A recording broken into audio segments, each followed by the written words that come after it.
Hello viewers, আজকে আমরা একটা ইম্পর্টেন্ট টপিক শুরু করব এবং কয়েকদিন এই টপিকটাই চলবে।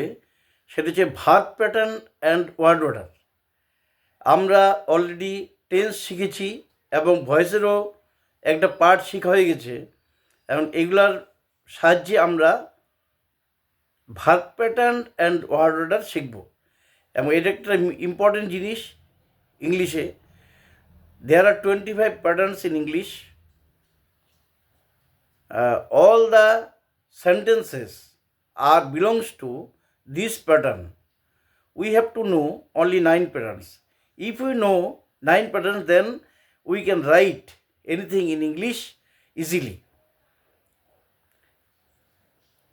এখন ভার্বকে যদি সেন্টেন্সে আমরা তৈরি করব, মেইন যে ব্যাপারটা সেটা কি এবং বেসিক ব্যাপারটা কি, সেটা হচ্ছে ভার্বকে যদি হু দিয়ে প্রশ্ন করা যায় তাহলে পাওয়া যাবে সাবজেক্ট। ভার্বকে হোয়াট দিয়ে প্রশ্ন করলে ডাইরেক্ট অবজেক্ট, ভার্বকে হুম দিয়ে প্রশ্ন করলে ইনডাইরেক্ট অবজেক্ট, হোয়ার দিয়ে প্রশ্ন করলে প্লেস, হাউ দিয়ে প্রশ্ন করলে ম্যানার, আর হোয়েন দিয়ে প্রশ্ন করলে টাইম। সাধারণত সাবজেক্ট ভার্ব অবজেক্ট বসবে, তারপর হচ্ছে প্লেস, ম্যানার, টাইম। আমি যে ছকটাতে এটা দেখানো আছে সেটা আমি আজকেই ডেসক্রিপশন বক্সে দিয়ে দেবো, তোমরা অবশ্যই দেখে নিবে।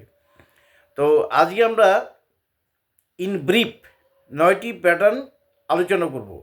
ফার্স্ট প্যাটার্নটা হচ্ছে subject verb to be noun. যেমন নিনা ইজ এ নার্স, এটা হচ্ছে নিনা হচ্ছে সাবজেক্ট, ইজ হচ্ছে ভার্ব টু বি, আর নার্স হচ্ছে নাউন। এবার শি ইজ বিউটিফুল, শি হচ্ছে ভার্ব, ইজ হচ্ছে সি হচ্ছে সাবজেক্ট, ইজ হচ্ছে ভার্ব, বিউটিফুল হচ্ছে অ্যাডজেক্টিভ। এবার আই এম হিয়ার, আমি এখানে আছি। আই এম হিয়ার, আইটা সাবজেক্ট, এম হচ্ছে ভার্ব টু বি, আর হিয়ারটা হচ্ছে অ্যাডভার্ব। এবার দেয়ার যোগ ভার্ব টু বি যোগ হচ্ছে subject. There is a book on the table, যে সমস্ত সেন্টেন্সে সাবজেক্ট খুঁজে পাওয়া যায় না তাদের দেয়ার দিয়ে শুরু করতে হয়। আছে, নেই, ছিল, ছিল না ইত্যাদি যে সমস্ত সেন্টেন্সে থাকে সেগুলোর ক্ষেত্রে সাধারণত দেয়ার ব্যবহার করা হয়। যেমন there is a book on the table, there is a school in our village, এরকম ধরনের। তারপর হচ্ছে subject verb to have plus noun. They have a TV set, তাদের একটি টিভি সেট আছে। তাহলে এইগুলো হচ্ছে ভার্ব প্যাটার্ন। তারপর হচ্ছে সাবজেক্ট প্লাস ভার্ব, এটা কি?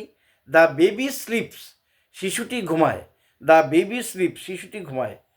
এবার সাবজেক্ট ভার্ব অবজেক্ট, আগে আমরা বলছি ভার্বকে হু দিয়ে প্রশ্ন করলে সাবজেক্ট পাওয়া যাবে, তারপর ভার্ব থাকবে, আর কি দিয়ে প্রশ্ন করলে ভার্বকে পাবে হচ্ছে অবজেক্ট। যেমন she likes cakes, say cake পছন্দ করে। কে? সে। লাইকস পছন্দ করে হচ্ছে ভার্ব, আর কি পছন্দ করে সেটা হচ্ছে কেকস। এবার subject verb plus double object, যেমন he gave her a present, সে তাকে একটি উপহার দিয়েছিল। কে দিয়েছিল? সে। দিয়েছিল হচ্ছে পাস্ট টেন্স, গেভ হবে। হার কাকে দিয়েছিল? হুম। হুম মানে কাকে দিয়েছিল? হার তাকে। কি দিয়েছিল? এ প্রেজেন্ট, একটি উপহার।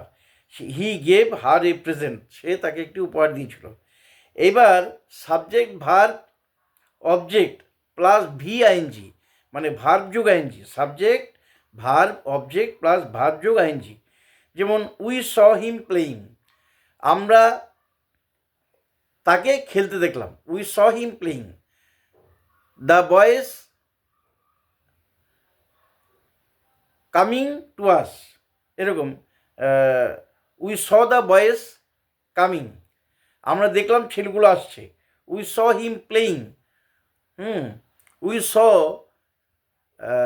হিম ডুইং দ্য ওয়ার্ক, এরকম ধরনের subject verb object plus V ING ব্যবহার করা যাবে।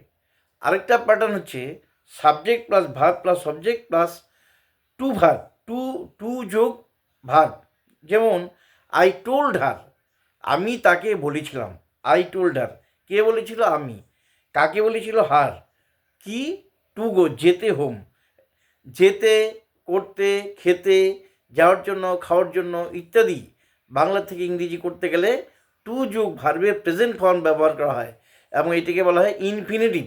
আমরা পরবর্তীতে ইনফিনিটিভ, জিরান্ড এবং পার্টিসিপল নিয়ে বিস্তারিত আলোচনা করব। তাহলে এই জিনিসগুলো দেখবে, আমরা আগামীকালকের থেকে আরও ভার্ব প্যাটার্নগুলো দিতে থাকবো। Thank you.